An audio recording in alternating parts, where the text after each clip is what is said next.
Como en los días de Noé. Segunda parte.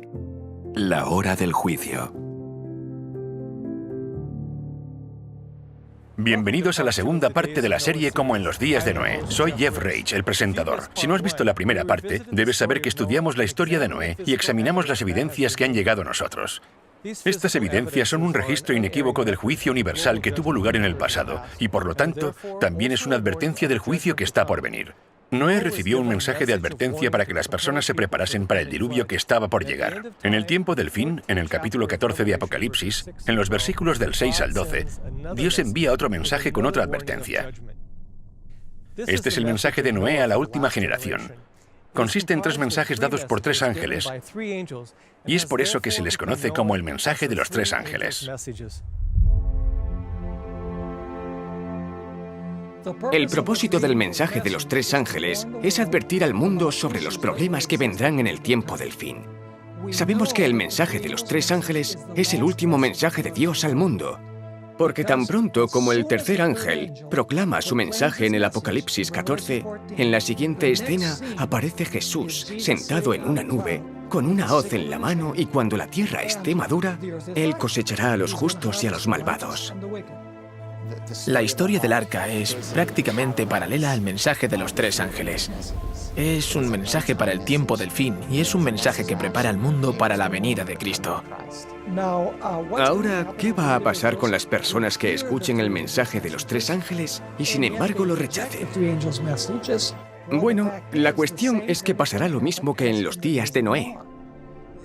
La posibilidad de vivir para siempre dependerá de aceptar en el tiempo del fin el mensaje de estos 3 ángeles. En pocas palabras, quienes rechacen los mensajes se perderán. El mensaje del primer ángel dice: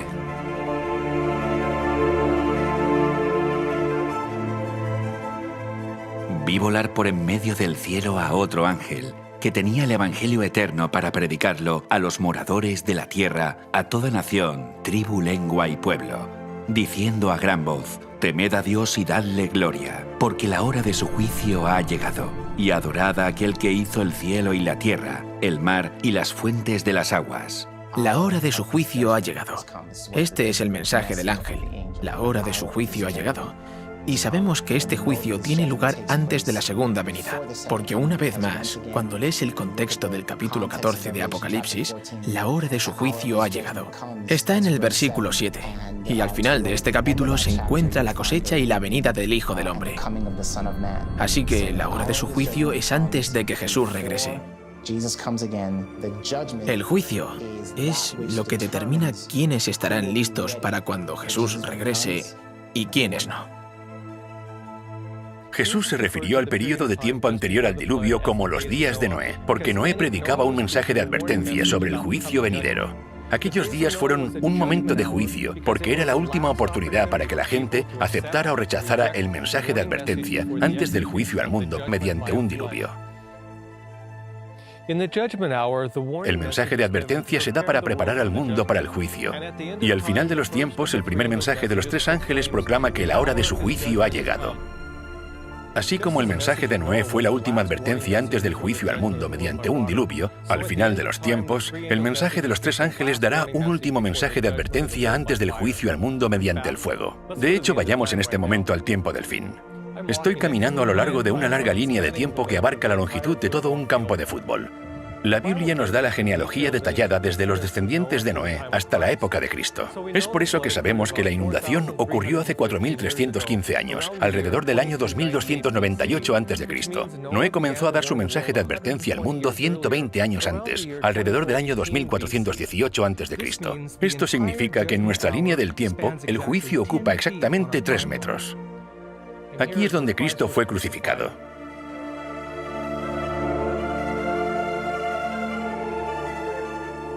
Aquí estamos cerca del otro extremo del campo. Como aún no tenemos una fecha, digamos que este lugar marca el comienzo del juicio al mundo. Este es el momento del que habla el mensaje del primer ángel cuando anuncia que la hora de su juicio ha llegado.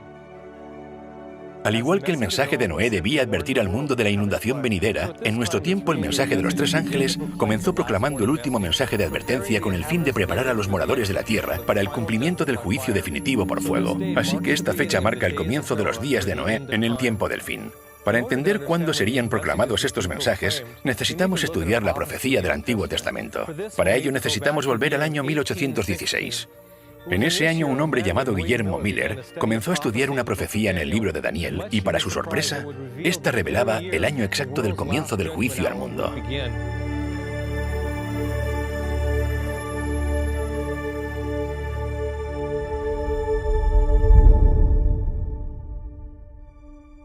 Qué agradable es, más allá de toda posible expresión, para un padre amoroso imaginar el futuro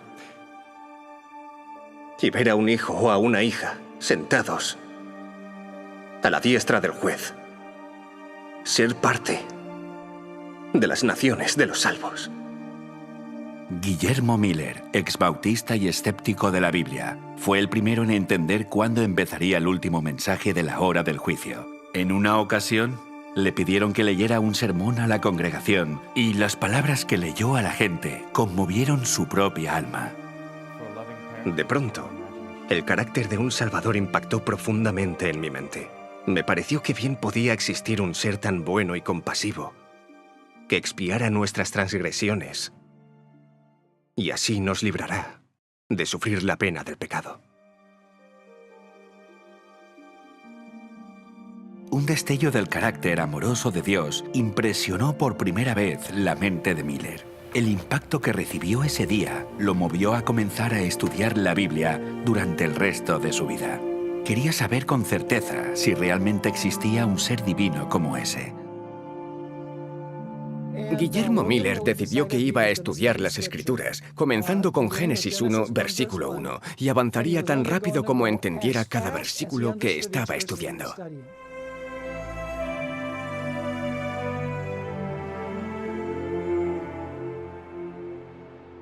Estudió sistemáticamente la Biblia día y noche con tan solo una concordancia. Quería saber por sí mismo lo que enseña la Biblia sin dejarse influenciar por los demás. Finalmente, encontró una profecía en el libro de Daniel que habla de la purificación del santuario. Un estudio diligente de esta profecía lo llevaría a descubrir el año exacto en el que comenzaría el juicio. Entonces me dediqué a la oración y a la lectura de la palabra. Decidí dejar a un lado todos mis prejuicios, comparar en profundidad pasaje con pasaje y proseguir su estudio de forma regular y metódica.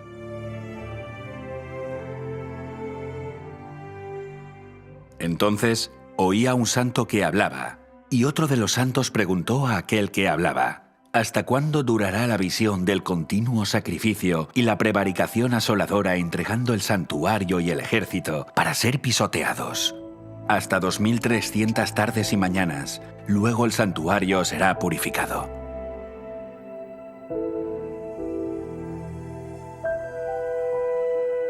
Miller no lo sabía en ese momento, pero esta profecía acerca de la purificación del santuario revelaría el año exacto en el que comenzaría el juicio final. Para entender el evento que tendrá lugar al final de los 2300 días que aparece en Daniel 8:14, necesitamos estudiar el santuario y comprender en qué consiste la purificación del santuario. El santuario era una estructura con forma de tienda que fue dada por Dios a Moisés. Aquí es donde los israelitas debían llevar sus animales como sacrificio para que sus pecados fueran perdonados. La pena de violar los 10 mandamientos es la muerte, pero se proporcionaba el perdón mediante un sustituto. Para ello, el pecador debía colocar su mano sobre la cabeza del animal y confesar sus pecados. A través de esta confesión, los pecados cometidos eran transferidos simbólicamente al animal inocente. El animal moría en lugar del pecador, y la sangre del animal, que representaba sus pecados, era llevada por el sumo sacerdote al santuario y rociada delante del velo. A través de este proceso, los pecados cometidos por el transgresor eran transferidos al santuario, donde se acumulaban a lo largo de todo el año. La idea era que cuando cometías un pecado, lo transferías al santuario y te deshacías de él. Todos estos servicios conducían al día de la expiación. Y el día de la expiación era una ceremonia anual, se hacía al final de año, y era cuando se borraban todos los pecados que habían sido transferidos a través de todas esas ofrendas.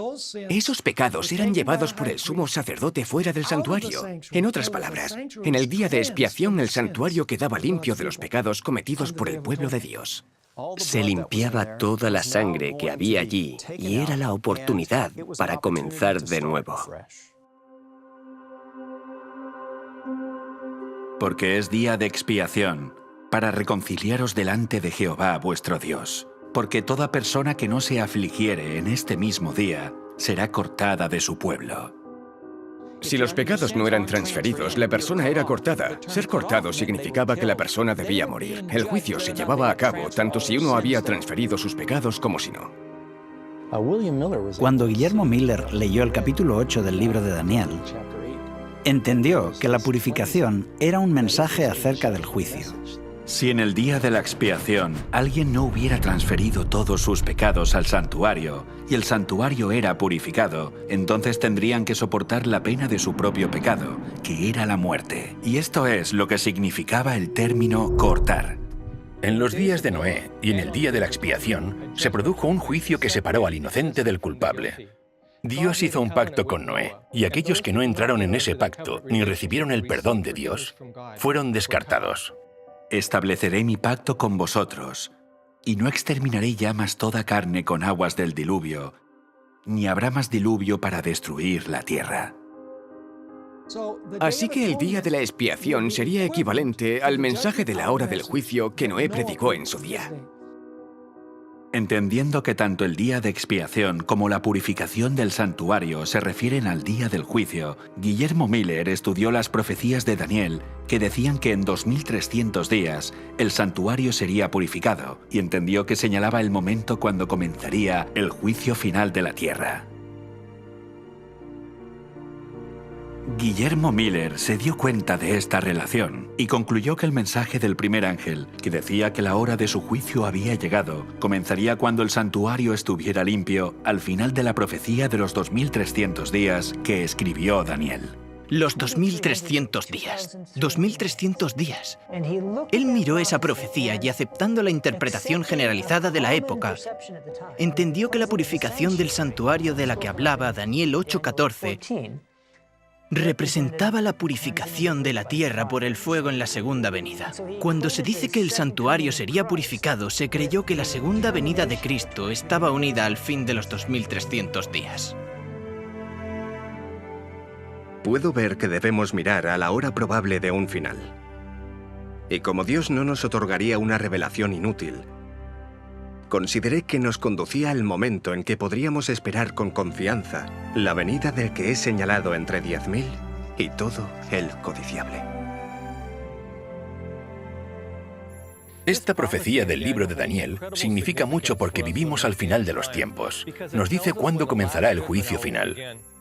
Cuando Guillermo Miller trató de calcular esta profecía, no sabía lo que estaba a punto de descubrir. Otros lo habían intentado antes, pero hasta ese momento la fecha para esta profecía había sido un misterio. Nadie sabía cuándo terminarían los 2300 días porque nadie sabía cuándo habían empezado.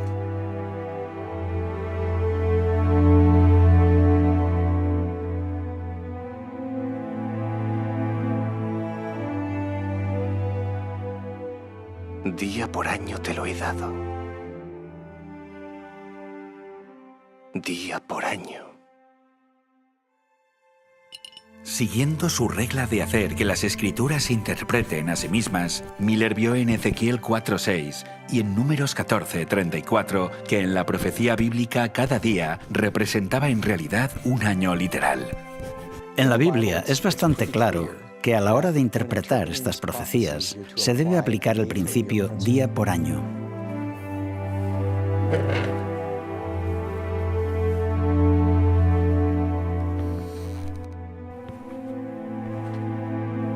Entendiendo que la profecía de los 2300 días corresponde a un período de 2300 años literales, sabía que, independientemente de cuándo comenzara, se extendería mucho más allá de la época de Cristo y el santuario judío, que fue destruido en el 70 después de Cristo. Por este motivo, quedó impresionado con la importancia de esta profecía y anhelaba conocer su significado. Sabía cuánto duraría la profecía, pero no sabía su comienzo.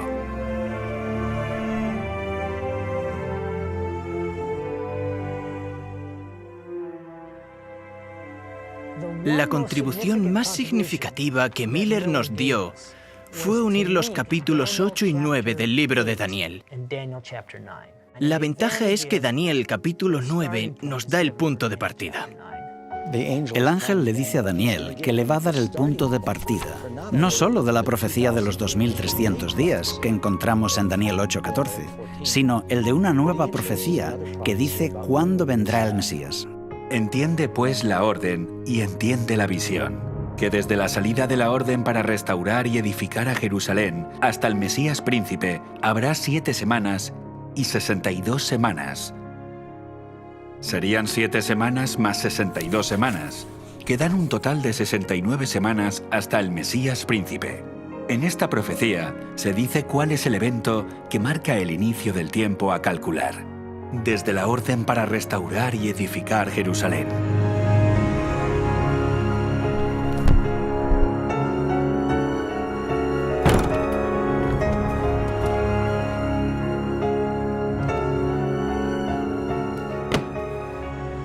Con fervor y entusiasmo renovados por entender esta profecía, Miller buscó la fecha de la orden para restaurar Jerusalén.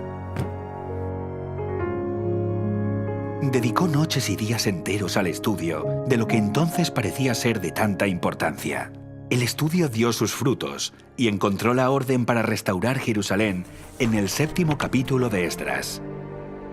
Por mí es dada la orden que todo aquel en mi reino, del pueblo de Israel y de sus sacerdotes y levitas, que quiera ir contigo a Jerusalén, vaya.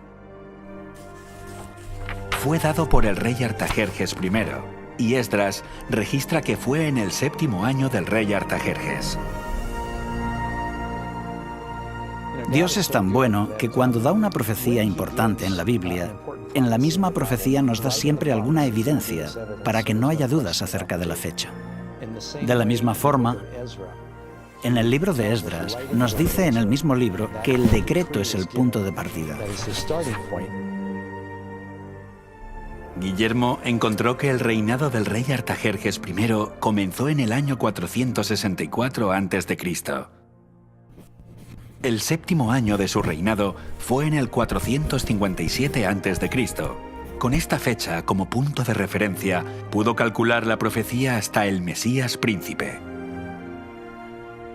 El período de 69 semanas, 7 días por semana, da un total de 483 días, lo que corresponde a 483 años literales, sin contar el año cero, que no computa. Miller finalmente descubrió que la profecía se extendía 483 años en el futuro, desde el 457 a.C. hasta el Mesías príncipe, que era el año 27 después de Cristo. En otoño de ese año, Jesús fue ungido en el momento de su bautismo, cumpliendo la profecía que decía que ese año el Santo de los Santos sería ungido, y comenzó así su ministerio. El apóstol Pedro testifica que Dios ungió a Jesús de Nazaret con el Espíritu Santo y con poder. Una de las fechas más fácilmente corroboradas gracias al capítulo 3 del Evangelio de Lucas es la fecha del bautismo de Cristo. Él es quien da más información sobre los que están gobernando. Y los historiadores saben que solo puede ser un año. Lucas dice que era el año 15º del reinado de Tiberio César y dice quién era el sumo sacerdote, el gobernador y otros funcionarios. Solo hay un año donde todos ellos coinciden y es el 27 después de Cristo. Con su bautismo comienza la última semana profética del último período de 7 años literales, marcado por el ungimiento del Mesías. Era la semana número 70. La profecía predijo que confirmaría el pacto con muchos durante una semana, y a mitad de la semana cesarían los sacrificios y las ofrendas. En la cruz, ese sistema de sacrificios y ofrendas que duró 14 siglos señaló al Cordero de Dios, cesó y el Mesías fue muerto.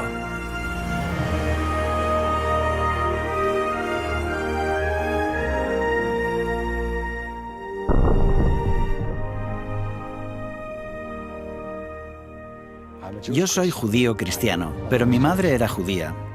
Sé que hay un par de libros en la Biblia que los judíos ortodoxos prohíben estudiar a sus fieles. Uno de ellos es Daniel capítulo 9, que claramente va desde la orden de reconstruir Jerusalén hasta el Mesías. Y ellos saben que las fechas coinciden. Cuando aplicas el principio de día por año, coincide a la perfección con Jesús. Para ellos es un gran problema que los judíos estudien esto y lo descubran y acepten a Jesús como Mesías. Cuando entendió y confirmó la aplicación de la profecía de las 70 semanas y su fecha de inicio, en el 457 a.C., Miller calculó el tiempo restante, desde la profecía de los 2300 días hasta la purificación del santuario, cuando comenzaría el juicio. Y conforme seguimos la línea de tiempo de la profecía desde sus comienzos y avanzamos en el tiempo con la profecía de los 2300 días, encontramos que se llega al año 1844.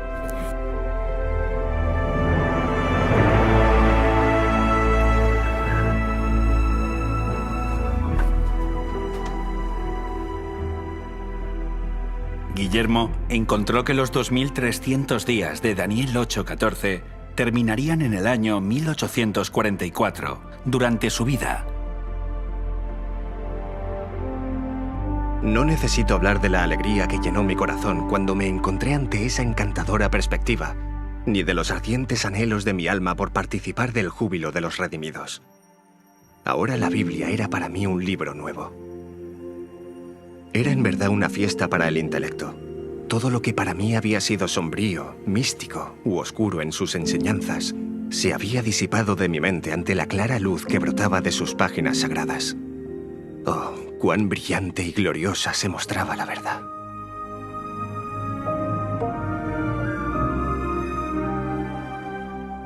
A pesar de sus conclusiones, Miller dudó en presentarlas por temor a equivocarse y confundir a otros. Continuó estudiando durante 5 años más y quedó convencido de la precisión de su posición. Con este pensamiento, su alma se conmovió con solemnidad y entusiasmo, al igual que las decenas de miles de personas que lo escucharían predicar en los años sucesivos y se bautizarían. Conocemos la historia de Guillermo Miller, pero él no fue el único, y América del Norte no fue el único lugar. Hubo otros que llegaron a conclusiones similares. Joseph Wolf, que era un judío convertido al cristianismo, Edward Irving, quien fue un predicador elocuente en Inglaterra en aquella época y que proclamaba la pronta venida de Cristo, usó muchos de estos mismos argumentos. También durante el mismo periodo en Inglaterra estaba Robert Winter. Manuel de Lacunza fue un sacerdote jesuita, pero escribió por entonces un libro acerca de la segunda venida de Cristo, donde decía que sucedería en aquella época utilizando los mismos razonamientos.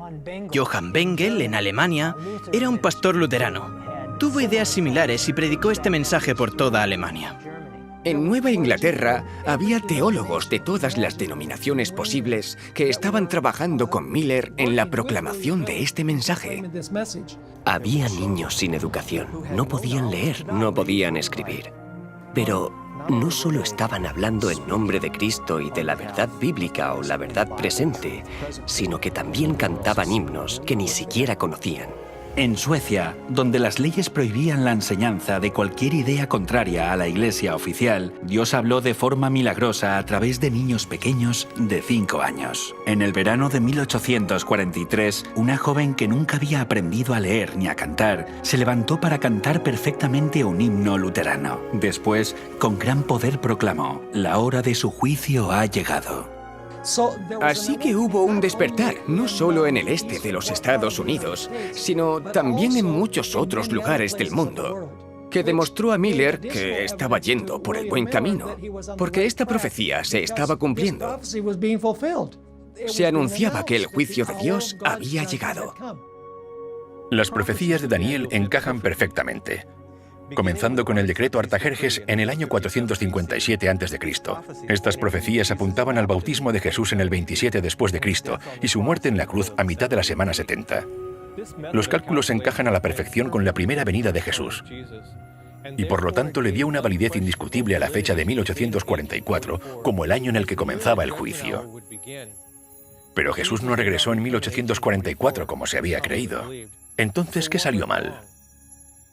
Los estudiosos de la Biblia analizaron con más detalle y cuidado la profecía, considerando que las cosas no habían salido según lo esperado. Por primera vez vieron con claridad que esta profecía hablaba del santuario. Estaban esperando la purificación de la tierra, pero resultó que habían estado equivocados en sus conclusiones. Si el santuario iba a ser purificado al final de los 2300 días, la pregunta era, ¿qué santuario? Existe el peligro de malinterpretar la profecía bíblica porque si la profecía no se cumple de la forma que la gente espera, se enfrentan a una gran decepción. Y esa decepción será proporcional a la magnitud de sus expectativas, y eso puede hacer que muchas personas pierdan su fe. Al siguiente día, Hiram Edson y Owen Crozier caminaban por un campo de maíz para evitar las burlas de la gente. Ambos eran firmes defensores de las conclusiones de Guillermo Miller y el mensaje adventista. Cuando Jesús no regresó según lo esperado, sus mentes lucharon por comprender qué es lo que había salido mal. Iban de camino a visitar a otros hermanos que también estaban muy tristes con el hecho de que Cristo no hubiera venido. Esperaban que viniera en 1844 y no vino.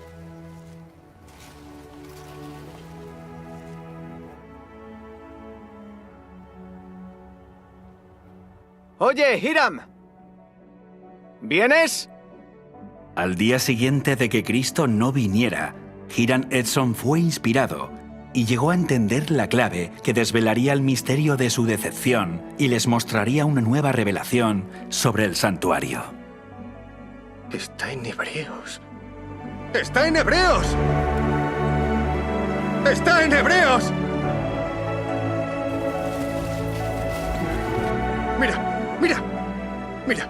Mira. Capítulo 8, versículo 1. Tenemos tal sumo sacerdote, el cual se sentó a la diestra del trono de la majestad en los cielos, ministro del santuario y de aquel verdadero tabernáculo que levantó el Señor, y no el hombre. ¿Lo ves? El santuario está en el cielo. Se emocionaron y dijeron, no nos equivocamos en la fecha, nos equivocamos en el evento. La purificación del santuario no es en la tierra, sino en el santuario celestial. La palabra santuario nunca se usa para referirse a la tierra. Pero les confundió la forma con la que comúnmente se entendía. Entonces, ¿qué santuario es el que hay que purificar? Eso hizo que su atención se centrara en los libros de Hebreos y Apocalipsis, donde se habla del santuario celestial. De hecho, la Biblia es muy clara, y hay un santuario celestial, y ellos no se dieron cuenta de eso. En realidad, el santuario era un modelo a escala de lo que Dios mostró a Moisés en el monte. En otras palabras, es una miniatura del verdadero santuario en el cielo. Todo lo que se hacía en el santuario terrenal apuntaba a todo aquello que tendría lugar en el santuario celestial. Pero estando ya presente Cristo, sumo sacerdote de los bienes venideros, por el más amplio y más perfecto tabernáculo, no hecho de manos, es decir, no de esta creación, y no por sangre de machos cabríos ni de becerros, sino por su propia sangre, entró una vez para siempre en el lugar santísimo, habiendo obtenido eterna rendición. Después de la resurrección, Jesús ascendió al cielo, al lugar santo, que es la primera habitación del santuario celestial. Igual que los sacerdotes del Antiguo Testamento entraban en el lugar santo todos los días para interceder por los pecados de Israel, Jesús entró en el lugar santo del santuario celestial para interceder por los que creen en él. Pero en la segunda parte, solo el sumo sacerdote una vez al año. En el día de la expiación, cuando el santuario era purificado, el sumo sacerdote entraba al lugar santísimo para realizar la obra de juicio. Cumpliendo la profecía de Daniel después de 2300 años, Jesús, nuestro sumo sacerdote, se trasladó al lugar santísimo para limpiar el santuario en el cielo de los pecados de la humanidad. Y esa es la obra que Jesús está haciendo ahora en el santuario celestial, la obra del juicio. Jesús se traslada al lugar santísimo en 1844. Eso significa que desde el año 1844 hasta hoy, seguimos en ese periodo de tiempo del juicio. Estamos viviendo en el último día de la expiación, cuando se purificará el santuario. Lo que deberíamos estar haciendo es simpatizar con la obra del sumo sacerdote en el santuario celestial mientras él realiza el juicio. Jesús es nuestro sumo sacerdote en el santuario celestial, porque no tenemos un sumo sacerdote que no pueda compadecerse de nuestras debilidades. En estas palabras, vemos a Jesús sentir las enfermedades de toda la raza humana, la pérdida de un ser querido, la desesperación de la soledad, el miedo, el sufrimiento de los discapacitados y la aflicción de los enfermos. Todo lo siente nuestro sumo sacerdote en el cielo.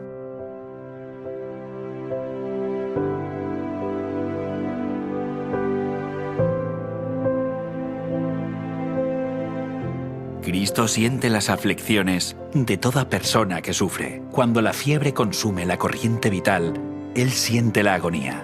Jesús simpatiza con el sufrimiento de la humanidad y durante el tiempo del juicio debemos simpatizar con Él en su esfuerzo por limpiar el pecado y aliviar el sufrimiento de la familia humana. Porque al hacerlo, aliviamos el sufrimiento de Jesús que dijo: «De cierto os digo, que en cuanto lo que hicisteis a uno de estos mis hermanos más pequeños, a mí me lo hicisteis».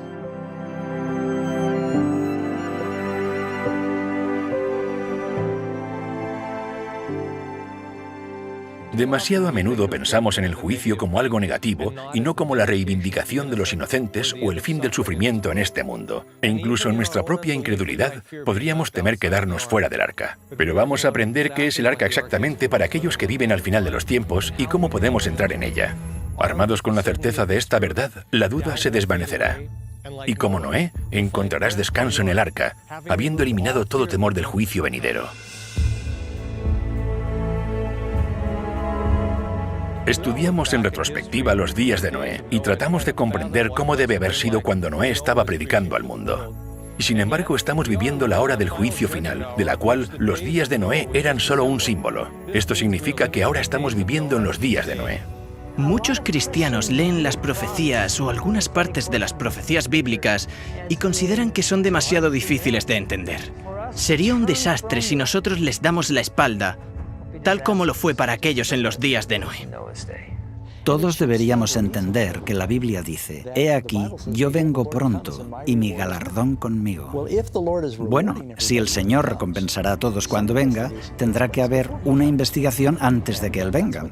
Y eso es de lo que trata esta sentencia previa a su venida, de que hay un tiempo de juicio. Y ahora estamos viviendo en ese tiempo.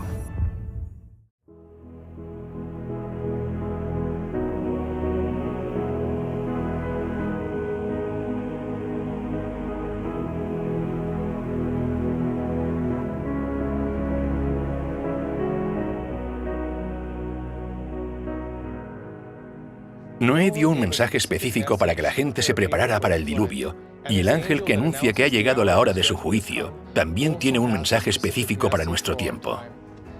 Ambos mensajes están pensados para preparar a la humanidad para el juicio, y nos llama a entrar en el refugio del arca. Vamos a entender qué es para nosotros hoy este refugio del arca, examinando detalladamente el mensaje de Noé. En el libro de Segunda de Pedro, se nos dice que fue pregonero de justicia. A través de diferentes medios y diferentes métodos, él predicaba la justicia. En el capítulo 1 de Romanos, Pablo dice que en el Evangelio la justicia de Dios se revela. ¿Pero a qué se refiere al decir que la justicia de Dios se revela? En el versículo anterior nos dice qué es el Evangelio de Cristo. La Biblia nos dice que Noé fue un predicador de justicia y que el Evangelio revela la justicia de Dios, lo que significa que Noé estaba predicando con el Evangelio. También significa que al final de los tiempos, cuando el primer ángel proclama el Evangelio eterno, este ángel repite el mensaje que Noé le dio al mundo antes del diluvio. Puesto que ahora estamos viviendo en la hora del juicio, el Evangelio debe ser proclamado nuevamente al mundo para que todos tomen una decisión.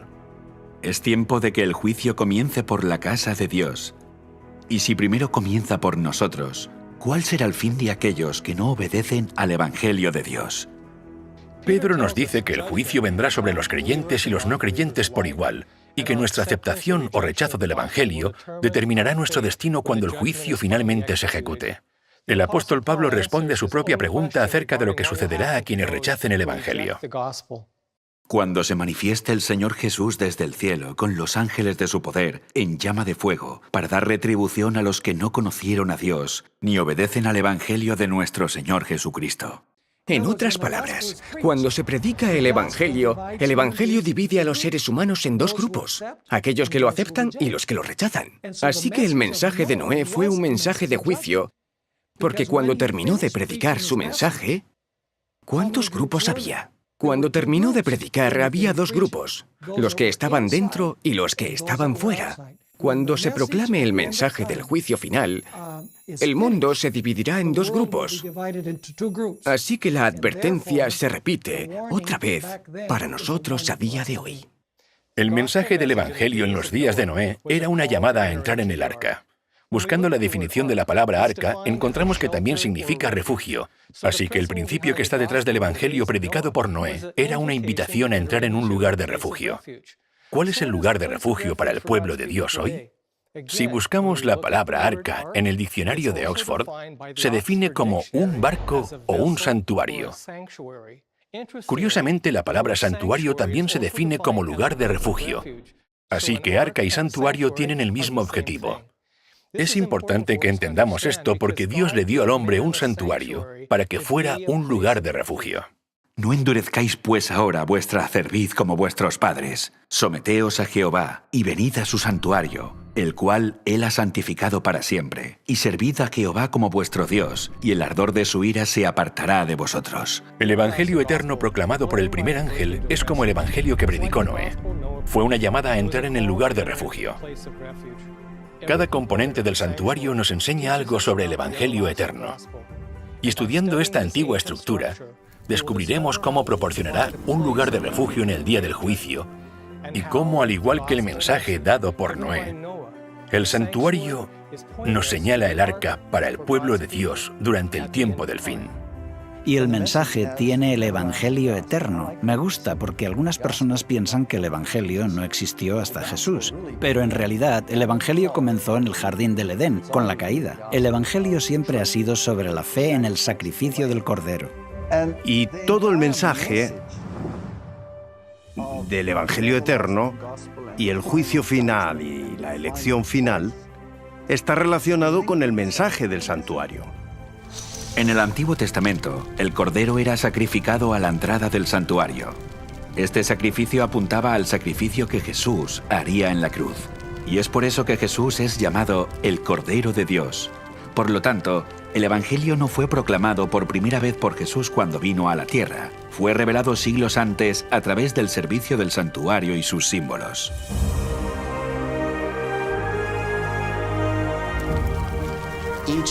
Cada elemento del santuario simboliza un aspecto del plan de salvación. Hay muchas verdades bíblicas reflejadas en estos símbolos tridimensionales. En realidad, todo el santuario es una alegoría del plan de la salvación. Es difícil comprender todo lo que significa el Evangelio sin entender su fundamento. Tenía el propósito de enseñar a Israel y enseñarnos también a nosotros, cuando estudiamos cómo Jesús salva paso a paso a los seres humanos de la maldición del pecado.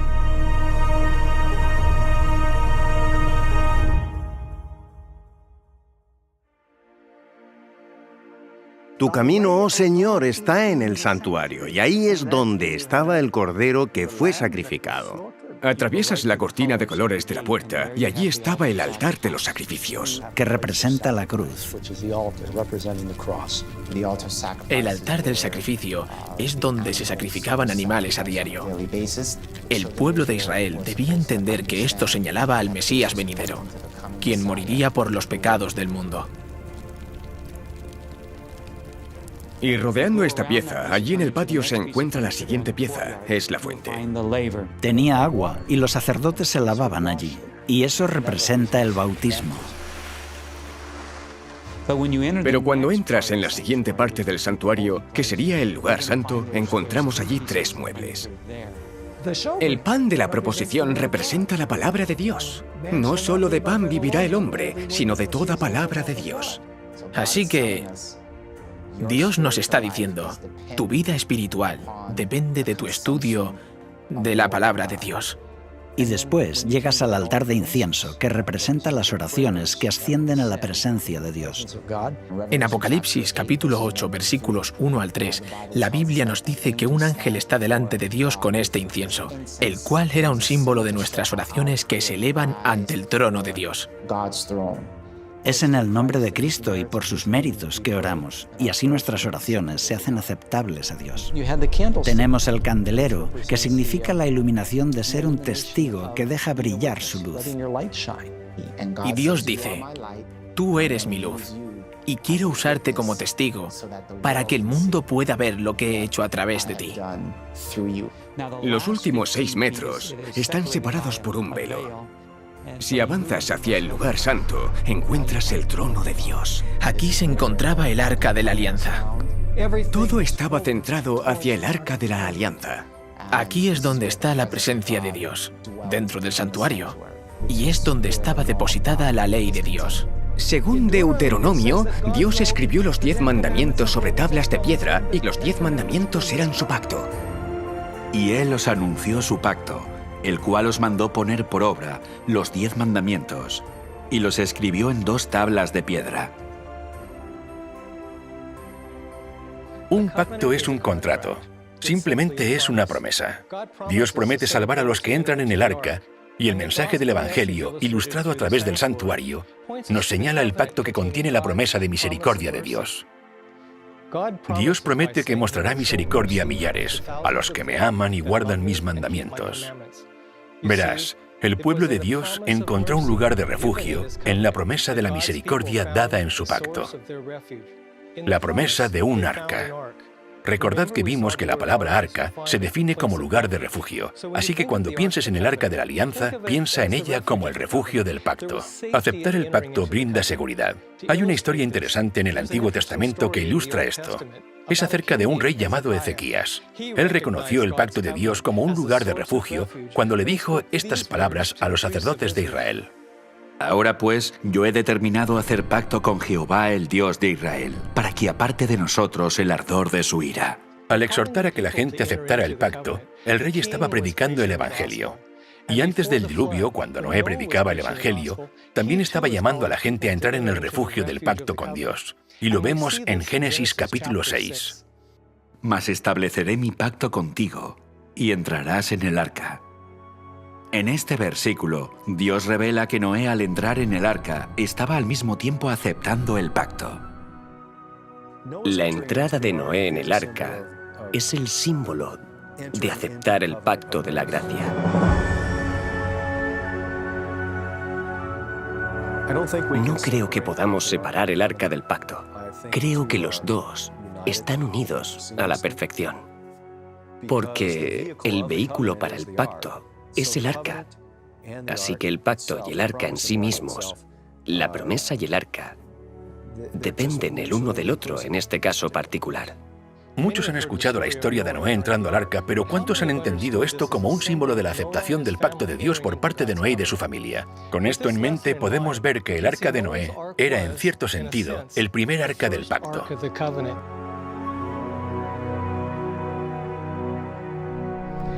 Por lo tanto, cuando vemos el mensaje del primer ángel del final de los tiempos proclamando el Evangelio eterno a los que moran en la tierra, podemos ver que es el mismo mensaje del que Noé se había hecho eco, que nos llama a entrar al arca o al refugio del pacto antes de la ejecución de la sentencia definitiva.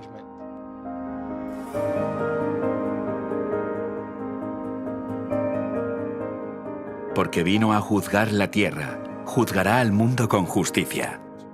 Cuando entendemos que justicia significa hacer lo correcto, se vuelve muy claro. ¿Y quién nos dice lo que es correcto? La santa ley de Dios. Hablará mi lengua tus dichos, porque todos tus mandamientos son justicia.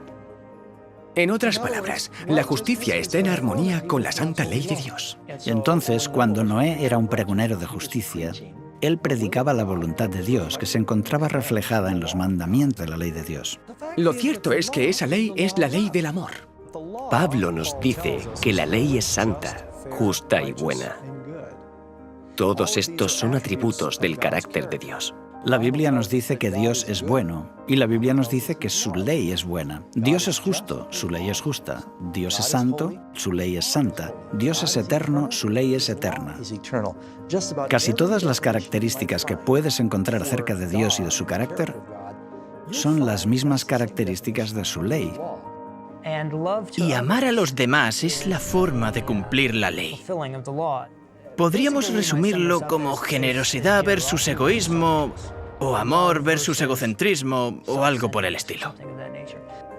Quedó demostrado que el argumento de Lucifer era el amor a sí mismo. Se trataba solo acerca de mí, yo y yo. La Biblia registra que los pensamientos del corazón eran de continuo solamente el mal. Predominaba el principio del interés propio y la autodefensa. Y así es como la gente vive hoy. Y es el primero en entrar. Dios mío, Dios mío. ¿Quién puede conseguir más? ¿Quién puede hacer más? ¿Quién puede tener más?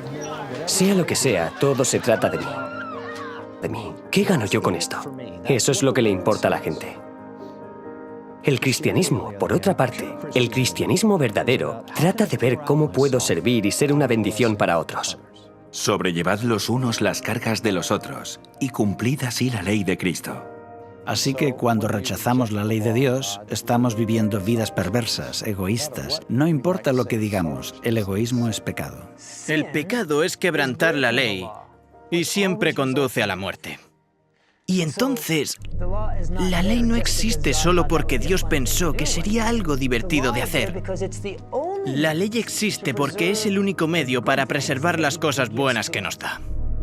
El propósito de los 10 mandamientos es asegurar el altruismo en la tierra. Vemos que el egoísmo del hombre ha hecho que a través de muy diferentes medios, nuestro mundo haya ido por un camino insostenible de dolor y sufrimiento, revelando así que nuestro egoísmo, en última instancia, terminará en la autodestrucción.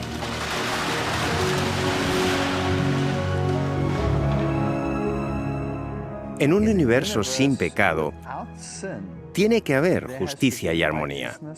Y cuando llegas a comprender esto, eres capaz de enamorarte de ese mundo. Porque imagina cómo sería un planeta donde las personas se cuiden unas a otras más de lo que se cuidan a sí mismas. El egoísmo, que es la base de toda miseria humana, sería algo del pasado. La obediencia a la ley de Dios estaba pensada para protegernos de todo esto. Al contemplar la perfección del altruismo de los 10 mandamientos, vemos nuestra verdadera condición. Y si entendemos el pecado, entenderemos nuestra necesidad de la misericordia de Dios. Y este es el propósito del mensaje del Evangelio: señalarnos que la ley de Dios no está para castigarnos, sino mostrarnos nuestra necesidad de entrar en el refugio de su misericordia. Dios eligió a Noé porque entendía que el ser humano dependía de Dios y la necesidad de incorporar la justicia de Dios en la vida humana. Por eso difundió el mensaje y advirtió a la humanidad que debía tomar una decisión.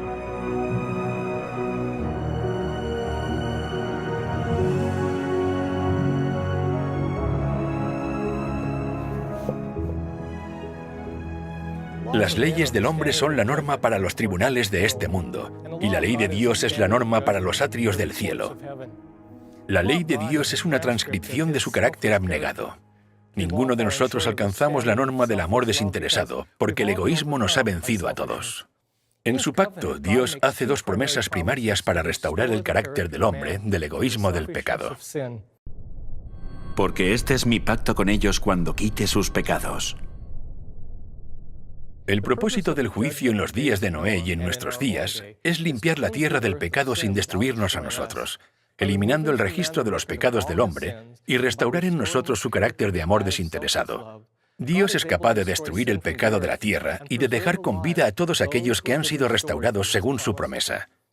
Y de esta manera, la promesa de la misericordia y la promesa de restauración es para todos aquellos que acepten el arca de refugio. Y el santuario ilustra cómo Dios cumplirá estas dos promesas en nosotros. Los 10 mandamientos apuntan a Jesús, quien dijo: «He guardado los mandamientos de mi Padre». Al ofrecer su vida perfecta como sustituto de los pecados del hombre, Jesús comenzó su viaje al dejar la presencia de Dios y su trono en el cielo para venir a la tierra a ofrecer su vida perfecta como sustituto de los pecados del hombre. El candelabro también nos dirige a Jesús, que dijo: «Soy la luz del mundo. El que me sigue no andará en tinieblas, sino que tendrá la luz de la vida». También el altar del incienso señala a Jesús, quien se convirtió en nuestro intercesor en la oración. Él dijo: «Yo soy el camino, la verdad y la vida. Nadie viene al Padre sino por mí». Jesús se convirtió en el pan de vida y dijo: «Yo soy el pan que descendió del cielo». Jesús se convirtió en el agua viva y en el Cordero de Dios que quita los pecados del mundo. A través del santuario vemos el camino de Jesús descendiendo desde el trono del cielo a la tierra para encontrarse con la humanidad en la cruz. Ahora entro por la puerta del santuario y llego a la cruz. Y por la fe entrego mi vida a Cristo. Cuando somos perdonados, somos liberados del castigo que merecemos por quebrantar la ley de Dios. El proceso por el cual Jesús dejó el trono del cielo, vino a la tierra y murió en nuestro lugar para recibir piedad, se llama justificación. Justificación significa cuando me arrepiento, confieso mi pecado y confío en la vida y en la muerte de Jesucristo, que vivió y murió en mi lugar. Si realmente soy sincero, Jesús toma su vida y su muerte y las coloca en mi cuenta, y es como si nunca hubiera pecado. El hecho de que Noé sacrificó un cordero después del diluvio no fue solo un signo de adoración, sino la señal de que pedía la redención de sus pecados y los pecados de su familia. Y eso es algo que todos podemos hacer. Todo creyente puede recurrir continuamente al cordero para obtener perdón. Este pacto es la promesa por parte de Dios de mostrar misericordia al hombre, y por esta misericordia el hombre es justificado y tratado por Dios como si nunca hubiera pecado. Me gusta decirlo así para no olvidar que Dios me mira como si nunca hubiera pecado. Sin embargo, ese es solo el comienzo de la vida cristiana. No se detiene aquí. Mucha gente quiere detenerse en la cruz, pero tenemos que seguir adentrándonos en el santuario. Después de que el cristiano acepte a Jesús, recibe el bautismo, representado por la fuente. Este es un compromiso público que reconoce la muerte de la vieja naturaleza egoísta y es un compromiso con una nueva vida purificada en Cristo. El pan en el santuario representa el estudio de la Biblia, la palabra de Dios. Jesús dijo que no solo de pan vivirá el hombre, sino de toda palabra que sale de la boca de Dios. Al igual que dependemos del alimento para poder vivir, dependemos también de su palabra para la vida espiritual del alma. A través de Jesús, el cristiano es capaz de tener comunión directa con el Padre en oración. Al igual que el incienso del altar asciende delante del lugar santísimo, también nuestras oraciones se elevan hasta el cielo delante de Dios. El candelero representa la llamada del cristiano a predicar y compartir el Evangelio con el mundo, como Jesús ordenó cuando dijo: «Así alumbre vuestra luz delante de los hombres, para que vean vuestras buenas obras y glorifiquen a vuestro Padre que está en los cielos». Finalmente, la Biblia llama al cristiano a entrar en el lugar santísimo a través de la sangre de Jesús, que es entrar en oración en la presencia de Dios ante el arca de la alianza, que simboliza la promesa de que Dios nos libraría del pecado y pondría nuestras vidas en armonía con sus mandamientos de amor abnegado. A esta promesa de restauración se le llama santificación. La misión de Jesús al venir a la tierra no es solamente garantizar el perdón de nuestros pecados y dejar que el pecado siempre nos esté venciendo. En realidad, la salvación también incluye la restauración del carácter. Y esta es la segunda promesa de su pacto. Porque este es el pacto que haré con la casa de Israel después de aquellos días, dice el Señor. Pondré mis leyes en la mente de ellos y sobre su corazón las escribiré. Cristo renueva la mente y el corazón, y renueva en nosotros el deseo de hacer lo correcto. Pero no podemos hacer esto con nuestras propias fuerzas. Cuando el pecador se encuentra con el Cordero de Dios ante el altar del sacrificio, el esfuerzo humano se ve unido al poder divino. Jesús nos da el deseo, Jesús nos da el poder, y con nuestra cooperación voluntaria, comienza el trabajo de restaurar nuestro carácter.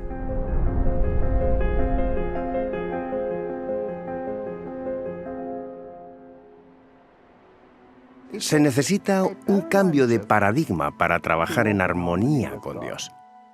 Y no hay una varita mágica. Es un proceso. Se llama santificación.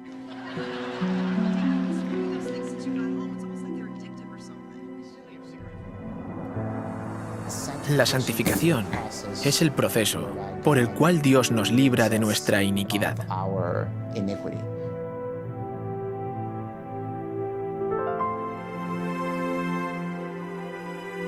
O nos da la victoria, o no. Y si Él tiene el poder, no hay nada que le impida darnos la victoria. Aquí en el santuario vemos representada la obra del Evangelio a través de la venida de Cristo desde el trono de los cielos a la cruz, para ofrecer al hombre misericordia y el perdón de sus pecados. Y al unir su poder divino con el hombre caído, vemos la restauración del carácter del hombre en el camino de la cruz al refugio del pacto. Estas son las dos promesas que muestran cómo Dios cumple su pacto para salvar al hombre del pecado. En lugar de estar escritos simplemente en tablas de piedra, Dios toma los 10 mandamientos y los escribe sobre las tablas del corazón para que nos recreemos en hacer la voluntad de Dios. Cuando Noé predicó la justicia, estaba predicando que la gente debía aceptar al Señor y que sus vidas debían cambiar. Sus vidas deben ser justas, porque no es solo cambia tu forma de pensar y sigue comportándote como hasta ahora. Cuando la Biblia dice que Noé era un predicador de justicia, era porque llamaba a que la vida de las personas fueran justas. Y este es un ejemplo de lo que Dios quiere de su pueblo en el tiempo del fin. Ahora estamos al final, viviendo la hora del juicio final, más de 4.300 años después. El mensaje del primer ángel, al igual que el mensaje de Noé, está proclamando el Evangelio eterno, llamando a todos los que escuchen que entren en el refugio del pacto.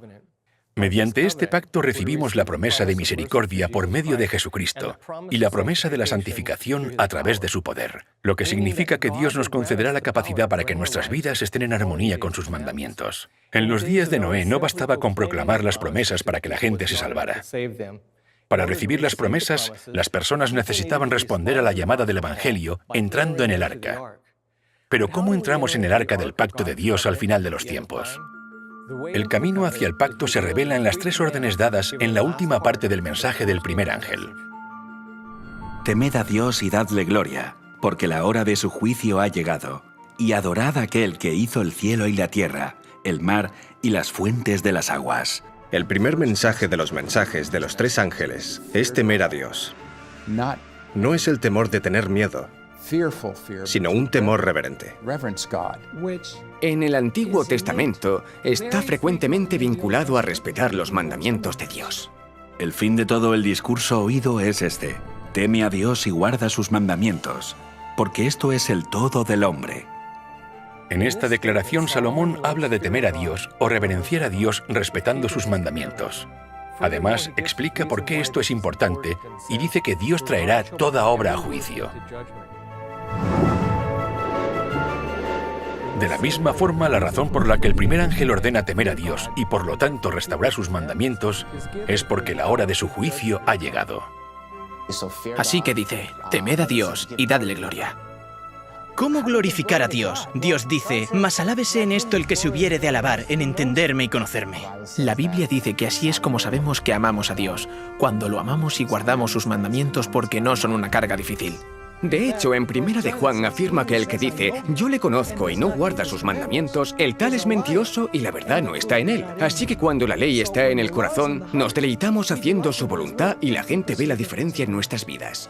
La meta de la gloria de Dios es reflejar su carácter y demostrar los mismos atributos que Él tiene. Así que subir al arca en los últimos días, subir al arca en el tiempo del fin, requiere combinar los principios de la ley de Dios, que son el amor a Dios y el amor al prójimo. La forma de glorificar a Dios es manifestando su carácter. No se trata de justificarnos mediante las obras, solo debemos aplicar el principio del amor. El amor de Dios debe manifestarse a través de nosotros, y eso solo puede suceder si nos despojamos de todo egoísmo. Y en lugar de estar motivados por el egoísmo y el amor a uno mismo, cuando nos enamoramos del Señor y estamos motivados por el amor a Él, por el amor a Dios, no podremos sino obedecer su ley. Debemos ponerlo por encima de nuestros propios intereses. Ese es el carácter de Dios. Así es como Dios es. Y en sus mandamientos, Él no nos está pidiendo que hagamos cualquier cosa que Él mismo no haría. Nos está pidiendo que vivamos de la misma manera que Él. Nos está pidiendo que imitemos sus atributos, sus características. Cuando nuestras vidas comienzan a ser abnegadas como la de Jesús, se hace evidente que hemos aceptado su pacto, porque revela que Jesús está trabajando en nosotros para cumplir su promesa de restaurar nuestro carácter. Entonces, Dios es glorificado porque se demuestra que es capaz de cumplir su promesa de restaurarnos. Que Noé y su familia entraran en el arca era una prueba de su fe en las promesas de Dios. De la misma forma, si aceptamos el pacto, demostraremos nuestra fe en sus promesas. Así que si queremos entrar en el arca hoy, necesitamos saber qué es lo que debemos hacer para demostrar nuestra fe en las promesas de su pacto eterno. La respuesta está en la última orden del mensaje del primer ángel. Este mensaje contiene la última llamada al mundo a adorar al Creador, y la forma en que adoramos a Dios es también una demostración de nuestra fe en las promesas de su pacto. Y adorad al que hizo los cielos y la tierra, y el mar y las fuentes de las aguas. El mensaje del primer ángel, en un sentido muy específico, llama a la gente a adorar al Creador. La historia del diluvio está intrínsecamente vinculada con la historia de la creación. Las evidencias del diluvio son inherentemente relacionadas a la historia de la creación. Y a medida que nos familiarizamos con el diluvio y reconocemos las evidencias que nos ha dejado, vemos el claro testimonio de aquel que hizo los cielos y la tierra, de aquel que ha comenzado el juicio y aquel a quien se nos insta a adorar. Si renunciamos a la idea de una inundación y una creación literal, perdemos toda la base de nuestra fe. No podemos tener una base para la adoración porque la base de nuestra adoración es la creación de Dios. Dios terminó su proceso de creación. Dios concluyó su obra en 6 días. Pero Él no se detuvo allí. Dios apartó el 7º día. Dios lo santificó. Ninguno de los otros días de la creación fueron apartados ni santificados. ¿Por qué? Dios lo apartó como conmemoración de su creación. Y bendijo Dios al 7º día y lo santificó, porque en él reposó de toda la obra que había hecho en la creación. Si yo creo que Dios creó aquello, ¿por qué no debería honrarlo en el día que Él apartó? Y ese día era un tiempo sagrado para adorarlo.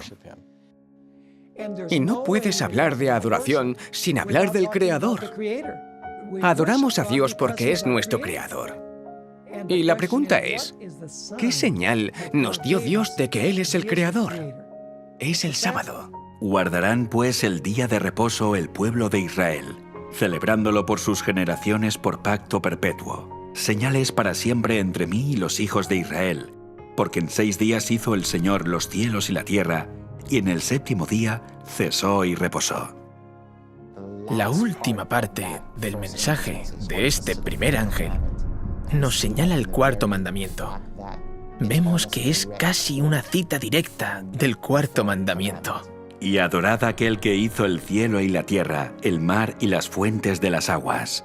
No es casualidad que el mensaje del primer ángel apunte a la primera tabla del Decálogo, la adoración al Dios verdadero.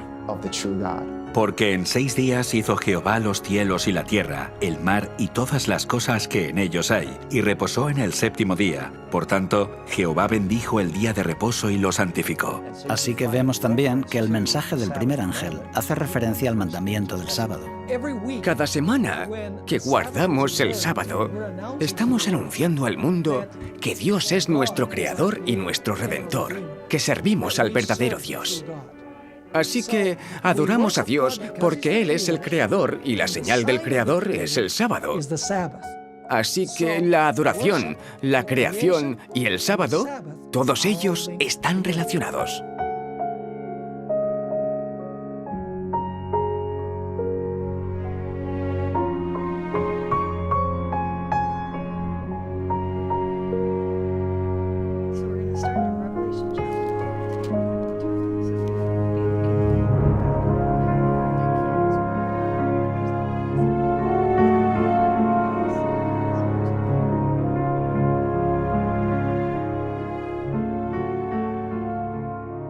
Si Dios es el creador, entonces Dios tiene derecho a esperar nuestra adoración. Él tiene el derecho de decirnos lo que está bien y lo que está mal, y la gente no quiere que Dios le diga que sus pecados son inapropiados o incorrectos, o que serán juzgados. Así que hay un continuo esfuerzo por parte del diablo y del mundo para eliminar a Dios del mapa. Me parece fascinante que todas estas cuestiones convergen precisamente en el punto donde termina la profecía de los 2300 días. Y esa fecha es el año 1844. ¿Qué tiene de significativo el año 1844? Estaban sucediendo una serie de cosas muy importantes en el mundo. Están chocando dos cosmovisiones diferentes al mismo tiempo. Mientras Dios da un mensaje para que su pueblo regrese a Él, el gran adversario hace todo lo posible para alejarlos.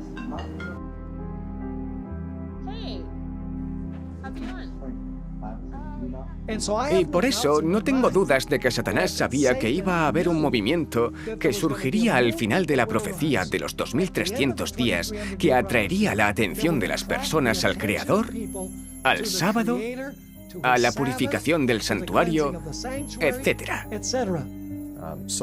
Así que mientras la gente se preparaba para el inminente retorno de Jesucristo, hubo otras fuerzas en conflicto con este mensaje en particular. Y por eso creo que la era de la Ilustración fue el intento de Satanás para frenar eso e intentar evitar que ocurriera lo que decía la profecía. Indicaba que sucedería a principios del siglo XIX. El mensaje del primer ángel es un llamado enérgico a adorar al que hizo los cielos y la tierra, a reconocer que la hora del juicio de Dios se aproxima. La ciencia se alejaba de estas cosas. Se produjo un llamado mucho más formal y completo a abandonar el cristianismo con la introducción del concepto de evolución. El darwinismo se desarrolla en 1844 porque es cuando Darwin escribe su primer libro, El origen de las especies, y lo envía a diferentes colegas para debatir sobre él. No querían abordar ni aceptar el tema de la creación. Muchas personas desean con todas sus fuerzas evitar la hora del juicio. El darwinismo elimina el miedo a un juicio porque habla de un proceso que hace que surja una idea contraria a la creencia que la humanidad llegará a su fin con un gran juicio final. El ecumenismo se desarrolla en 1844. las formas de comunicarse. El código Morse, la primera información que viaja a través de las líneas y las ondas aéreas del mundo, ocurre también en 1844. El comunismo surge en 1844. El espiritismo nace en 1844. El espiritismo también es parte de esto. Dice, mira, tomaremos la parte evolutiva, pero también tenemos otras cosas. Podemos hablar con los espíritus y ellos nos guiarán. Así que tenemos todas estas ideas contrapuestas. Tenemos estas dos versiones al mismo tiempo, ambas desarrollándose en torno al 1844. Un mensaje apunta al creador. El otro mensaje, por otro lado, señala al adversario. Una idea, digamos, basada en el catastrofismo. La creación. La otra, basada en el uniformismo. Y todas estas cosas estaban convergiendo. Era el nacimiento de una nueva era. El mensaje de los tres ángeles es un llamado a reconocer a Dios.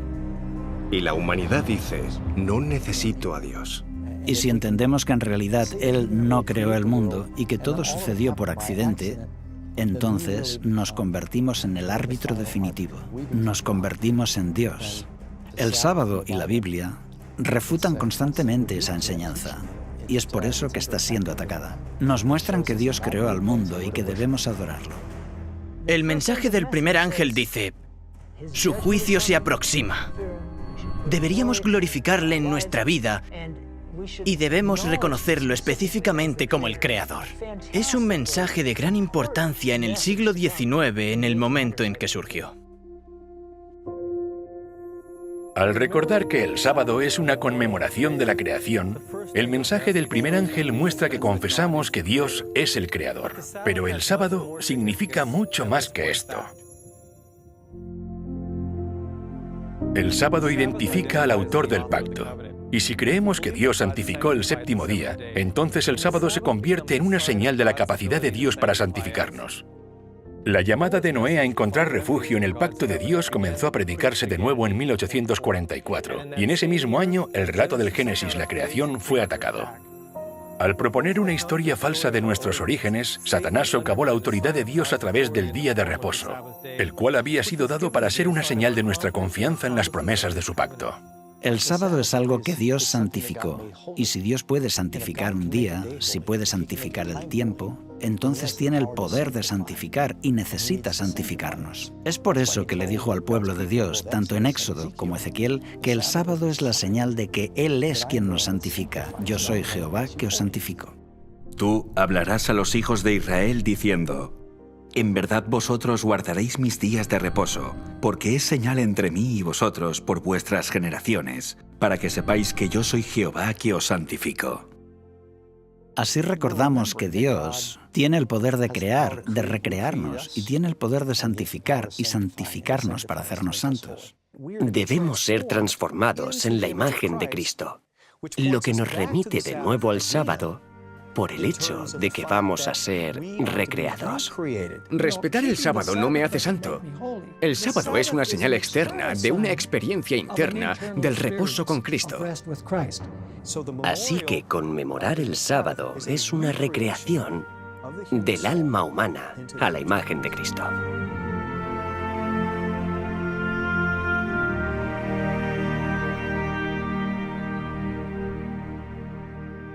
Vemos el verdadero significado del sábado en la misma razón que Dios dio para su contemplación. Él dijo que nos dio el sábado para que sepáis que yo soy Jehová que os santifico.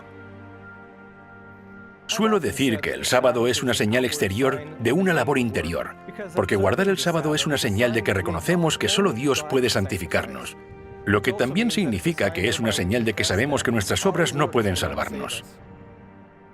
A lo largo del Antiguo Testamento, los israelitas no entendieron esto plenamente.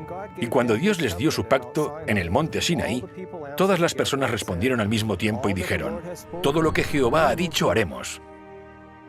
Poco después de hacer esta promesa, la rompieron. El problema con el antiguo pacto era que estaba basado en la promesa del hombre, como si pudiera santificarse a sí mismo por sus propios medios. Es por eso que leemos que Dios los reprende. Y así dijo, «He aquí, vienen días, dice el Señor, en que estableceré un nuevo pacto». Este nuevo pacto menciona la ley de Dios, que son los 10 mandamientos, pero ahora está basada en la promesa de Dios. Ahora dice, «Pondré mis leyes en la mente de ellos, y sobre su corazón las escribiré». El hombre no puede hacer nada para salvarse a sí mismo.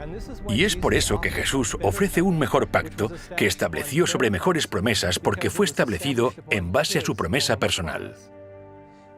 Desde la perspectiva espiritual, estamos diciendo, Señor, no puedo salvarme. Conmemorando el día sábado, aquí en este planeta, semana a semana, demostramos que confiamos en Dios, en que Él hará todo lo que ha prometido. Es una forma de entrar en el reposo de Cristo y de creer que su justicia es suficiente. El sábado es una señal entre el pueblo de Dios y el mismo Dios. Aquellos que conmemoran el sábado, los que cesan de sus labores, en otras palabras, aquellos que dejan de intentar salvarse por sí mismos y miran el pacto de gracia. Este es el sentido del sábado.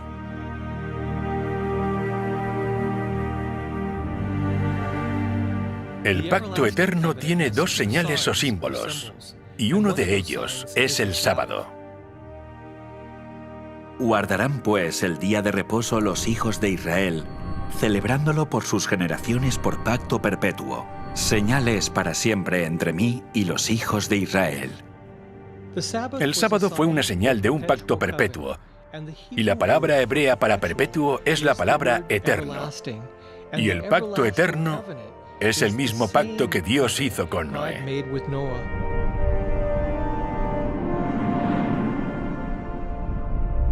Estará el arco en las nubes, y lo veré, y me acordaré del pacto perpetuo entre Dios y todo ser viviente con toda carne que hay sobre la tierra. Dijo pues Dios a Noé, «Esta es la señal del pacto que he establecido entre mí y toda carne que esté sobre la tierra».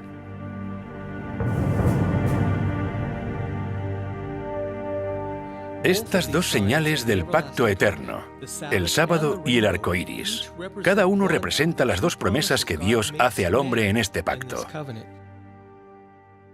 Se nos dio el arco iris como una señal del pacto eterno, y más específicamente, representaba la promesa de misericordia del pacto eterno. Esto se aclara más adelante en el libro de Isaías, donde Dios dice, «Cuando juré que nunca más las aguas de Noé pasarían sobre la tierra, así he jurado que no me enojaré contra ti, ni te reñiré». Y la promesa dada a Noé concluye diciendo, «No se apartará de ti mi misericordia, ni el pacto de mi paz se quebrantará, dijo Jehová, el que tiene misericordia de ti». En el arco iris de la promesa podemos contemplar el emblema de la misericordia y el perdón que Dios nos ha prometido mediante el pacto eterno. El arco iris representa la promesa de misericordia de Dios y el sábado es una señal de la santificación prometida por Dios. Vemos que Dios hizo que el sábado fuera una señal de nuestra santificación en Ezequiel, capítulo 20. Y les di también mis sábados, para que fuesen por señal entre mí y ellos, para que supiesen que yo soy Jehová que los santifico. Vemos que Noé recibió tanto la promesa de misericordia como la de la santificación. Esperando con fe a la promesa de la misericordia que llegaría a través del Mesías, Noé halló gracia ante los ojos de Jehová. En el siguiente versículo leemos que Noé era varón justo, era perfecto en sus generaciones. Con Dios caminó Noé. Conforme Noé caminaba con Dios, se parecía más a Dios y fue santificado según la promesa del pacto eterno. Os haga aptos en toda obra buena, para que hagáis su voluntad. Fue perdonado y santificado. La vida de Noé fue santificada y devuelta a la obediencia a Dios, lo cual se aclara al final del capítulo donde leemos, así lo hizo Noé conforme a todo lo que Dios le mandó. Y como resultado de esto, en el siguiente versículo leemos, dijo luego Jehová a Noé, entra tú y toda tu casa en el arca, porque a ti he visto justo delante de mí en esta generación. Tanto la promesa de misericordia como la de santificación son una garantía para nosotros, al igual que para Noé a través de la sangre de Jesús. El medio por el cual Dios cumplió esta promesa fue nuestro Señor Jesús, el gran pastor de las ovejas por la sangre del pacto eterno. La vida y el sacrificio de Jesús son una garantía para todas las generaciones de la promesa de la misericordia, y es por esto que se llama el pacto eterno. Así que, la próxima vez que veas un arco iris, recuerda que es la señal que Dios le dio a Noé como señal de su misericordia. También es un signo de su promesa de mostrarte misericordia, y esta promesa fue pagada en su totalidad por la sangre de Jesús.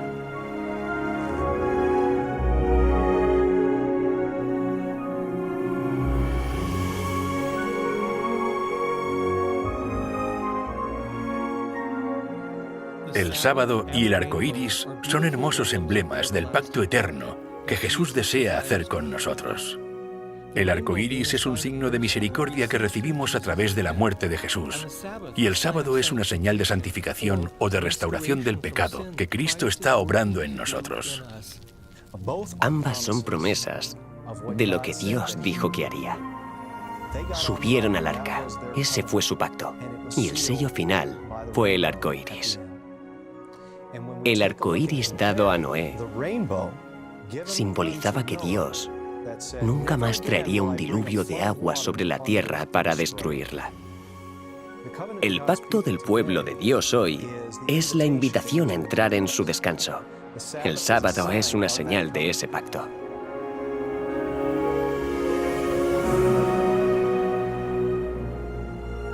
Desde el principio hasta el tiempo del fin, el pacto eterno ha sido el medio por el cual Dios salva al hombre. Y Dios hizo del sábado una señal de este pacto.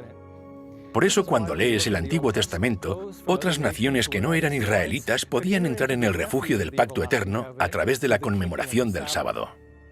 El sábado no es para los judíos exclusivamente. En Isaías 56 dice: «Mi casa será llamada casa de oración para todos los pueblos, incluso para los gentiles».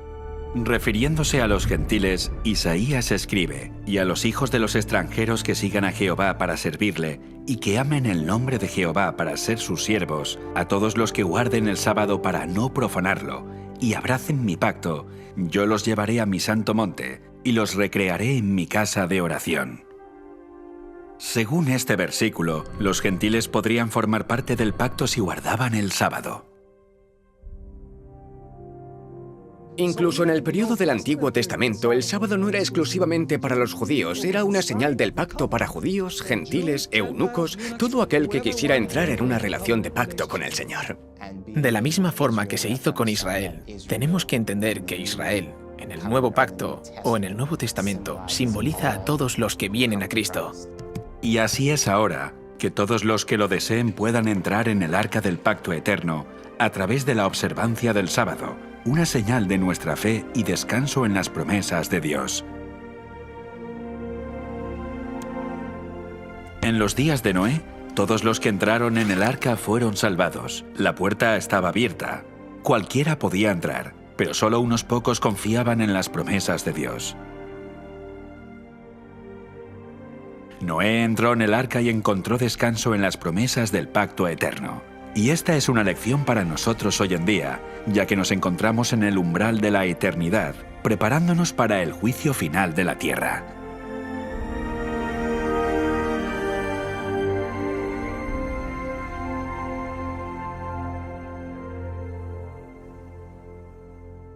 ¿Te has preguntado alguna vez qué habrías hecho tú si hubieras escuchado la predicación en los días de Noé? Bueno, piensa en esto. Ahora mismo estás exactamente en la misma situación. Más de 4.300 años después de la inundación, el mensaje del primer ángel una vez más proclama el Evangelio eterno predicado por Noé a toda nación, lengua y pueblo. El santuario nos mostró que ahora mismo, aunque la hora de su juicio ha llegado, Jesús todavía está en el lugar santísimo del santuario celestial, intercediendo por el hombre por el perdón de sus pecados. Esta es nuestra última oportunidad para confesar nuestros pecados sobre el Cordero de Dios, para recibir su misericordia. Esta es también nuestra última oportunidad para caminar con Jesús a través de su santuario y entrar en el refugio del pacto eterno. El nombre Noé significa literalmente descanso. Y cuando Noé levantó su mano apuntando al arca, señalaba el único lugar donde la gente podía encontrar descanso durante el juicio. Y ese lugar de descanso estaba en las promesas del pacto eterno, confirmado por la sangre de Jesús. Así que hoy el mensaje del primer ángel llama nuestra atención al sábado, ordenándonos que adoremos al que hizo los cielos, la tierra y el mar. Porque recordando el día de reposo y santificándolo, es como nosotros también podemos entrar en el arca del pacto eterno para encontrar descanso en las promesas de Dios.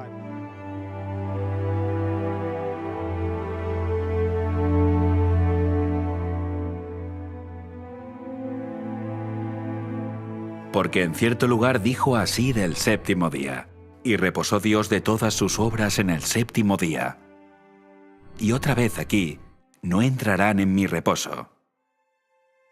Aquellos que lo abrazan y lo aceptan están realmente entrando en un pacto eterno.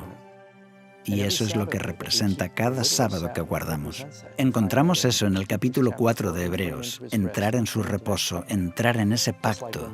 Al igual que Noé entró en el arca y aceptó ese pacto que Dios había hecho para salvarlo.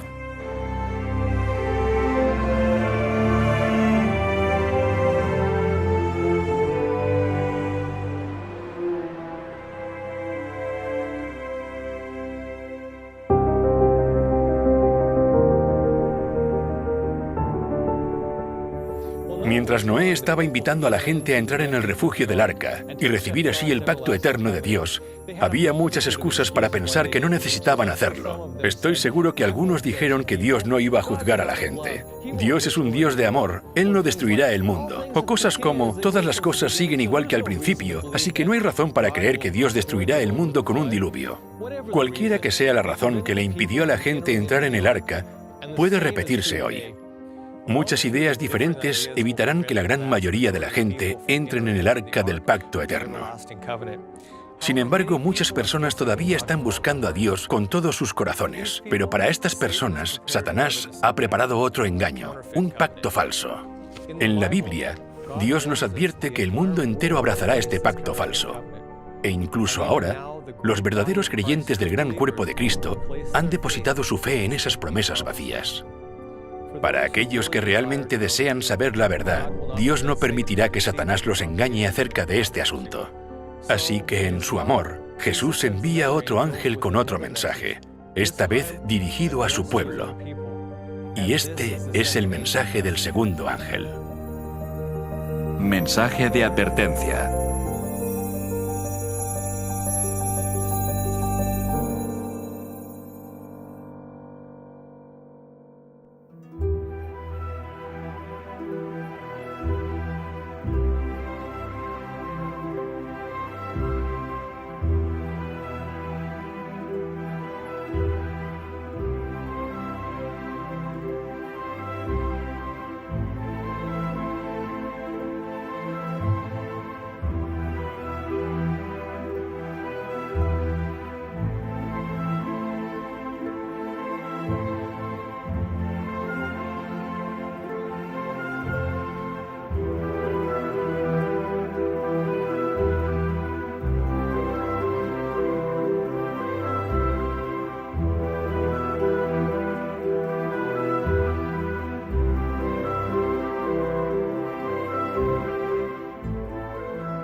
Para mí, la revelación más significativa del santuario fue cuando entendí que el ministerio de Cristo cambió en 1844.